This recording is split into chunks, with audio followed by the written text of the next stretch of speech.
everyone, continuing in my very unplanned series of recently published book reviews. This one is called Five Survive by Holly Jackson. It was published November 29th, 2022. Holly Jackson is the author of the super popular A Good Girl's Guide to Murder series. I read the first two. I liked them enough. I read them on a plane, and they were very good for that. I wouldn't call them great literature, but at the same time, I can see why kids liked them. So at least the first two. I didn't read the third one yet. We have discovered the past couple years that the day after Christmas, Barnes & Noble does half off all hardcover books in store. So when this book was only $10 and it's the Barnes & Noble exclusive edition, yeah, it was worth it to me.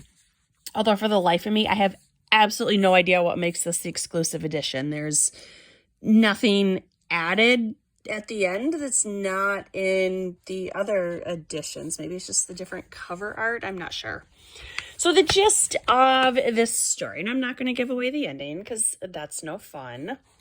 On the inside, it says 8 hours, 6 friends, 5 survive. So it very dramatic, high stakes book. It is spring break. And one of our main characters is a girl named Red Kenny, which is short for Redford.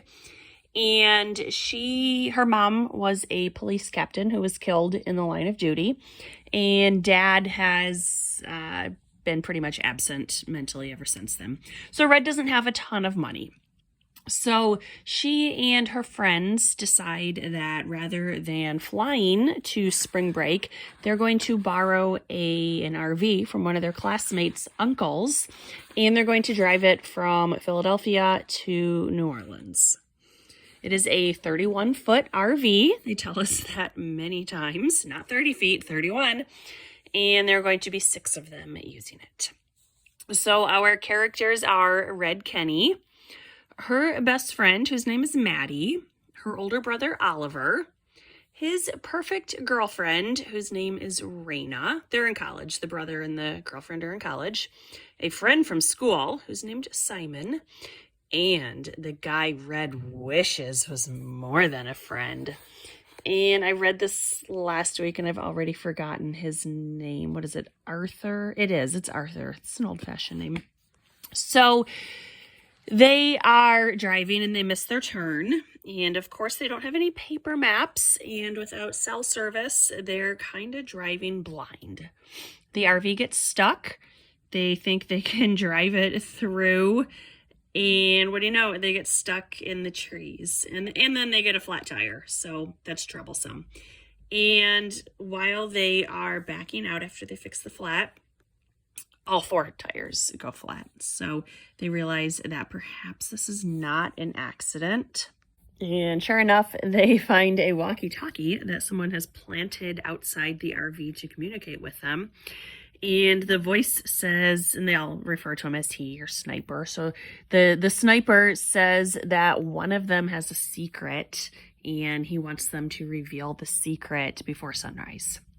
So the book is arranged in 8 sections, each one covering an hour of the night that they spend. And there are a bunch of plans that don't really work out. And as an adult reader, you know they're not going to work out. The kids are trying to outsmart the Sniper. And at one point, they think if they can get him to shoot into the RV, they will be able to see the fire of the gun. And it's like, that's really putting a lot of confidence in your vision here, kids. And eventually, yes, they figure out what is the secret that the Sniper is looking for. And the story ends with 5 of them surviving, but not all 6. And I will tell you, I was not devastated with one who doesn't survive. There is a nice epilogue. I'm guessing that's in every edition. I don't think it would be specific to this one because it really wraps up the story nicely. So that is definitely good that we find out how the story ends for our main characters. And overall, it was a fun enough mystery suspense book. I mean, obviously, I'm not the target audience. It's geared towards a young adult reader, maybe somewhere in like the 13 to 20 age range, depending on maturity and reading level.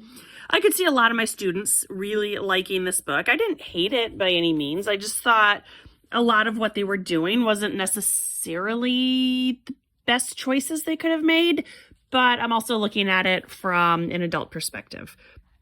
I will say it appears we think the story ends, and I both liked and disliked that ending. It had a lot of weight to it, which I really liked. But then the epilogue tells us pretty much the opposite of what we had believed. And I really think the author should have just left it how it was. I thought it added a lot more gravitas to what is otherwise a pretty fluffy little book. So this one collected in about 400 pages. I read it in just over a day.